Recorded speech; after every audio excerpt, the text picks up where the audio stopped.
Hi, everybody. I'm Alex Feldt. I'm a lecturer in the Department of Philosophy. I'm going to talk a little bit about the process that I've gone through in developing my online bioethics course and the way that it's gotten me to think about how I deliver feedback, and specifically with attention not just to how can I deliver feedback that benefits my students, but how can I do it in a way that doesn't completely kill me.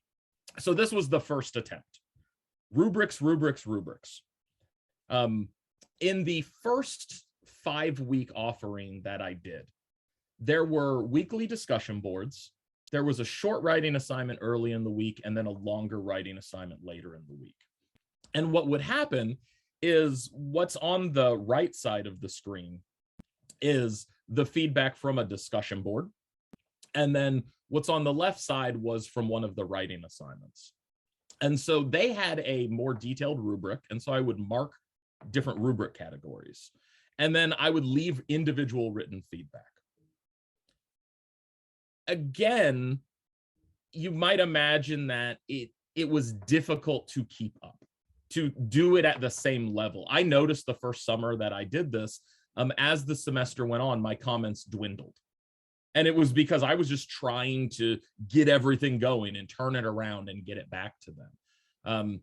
And so even when they got just rubric markings, they could go back to this rubric. This is what went with it. But I noticed that students either weren't looking at it or weren't really knowing what to do with it. And this was the big problem that I was trying to think about. How do I utilize something that gives me more efficient opportunities, but can help the students read it in an effective manner? And so like I said, the first iteration was just very much leaning on these rubrics. It was, most of the feedback was all after the fact.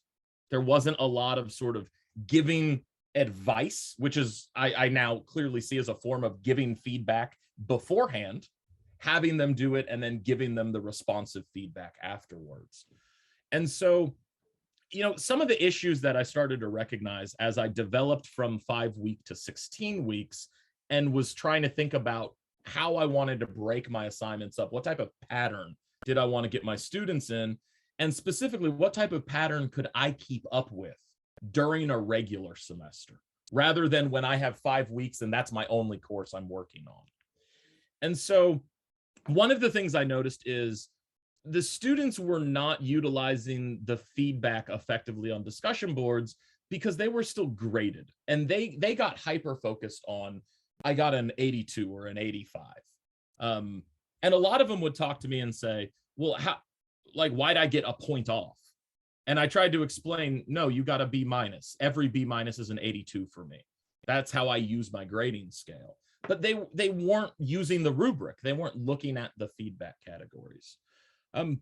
It also was very clear to me that there wasn't the connection of, how do I take the feedback that Alex gave me on writing assignment 1 and think about it for writing assignment 2? And so what that meant is, where in my face-to-face class, I could nudge the class, I could help guide them during the discussions and point out, here's the connection. I felt I lost that in the online environment, that I didn't have that opportunity for feedback and I needed to find it. And then the last thing was what I've mentioned, is it wasn't a sustainable model for me. I couldn't keep up with it to the degree I felt I needed to. If I couldn't turn it around quickly, they couldn't use it for the next assignment. And so I needed to come up with something that was going to work. And I noticed that I spent a lot of time saying the same stuff. And so that's when I started reflecting on, what are some of the changes that I could make that might achieve both of these goals, that it would be effective, it would help the students, it could give me the opportunities to nudge and connect things, but it was efficient in that it was sustainable for me, that it was something that I could do and that I could keep up with. And so the first thing that I did is, having fought for quite a long time with the idea of samples, my worry has always been that when I give students samples, they try to mimic them to the point that they miss the fact that when making a philosophical argument, there's different argument pathways. And so your thesis and your argument may not fit this sort of pathway or model. But what I did is I wrote out annotations and I gave multiple versions of them. So I provided some sample introductions to try to help them have this guidance. I have a presentation that I do. So in my asynchronous course, it's in the week 1 sort of onboarding module that I do. There's a video that is simply, what does it mean to write a philosophy paper? And so I'm giving them that in the lead in, and then I give them these sample introductions now. Another thing that I added was not only, and I don't have this on the slide here, but I changed discussion boards to complete incomplete. They're no longer about an actual grade. They're part of a course engagement grade, which is all complete incomplete things, and I have a rubric for that. But for the first couple weeks, what I did is I would make posts in all of the groups to sample and demonstrate, here's what a reply should look like. And then I can, the whole semester, point them back to those. So most students just literally don't write enough. And so I can say, the main problem is we don't have enough in the actual reply. It's not long enough. You're not giving enough reasons. Go compare the length of yours to my sample from week 2. And so it gave me a way to kind of make some of those connections and touch points.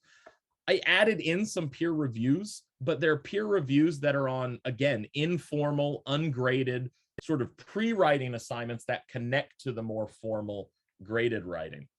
But then this is where I've found something that I think has been very effective, but also very disheartening.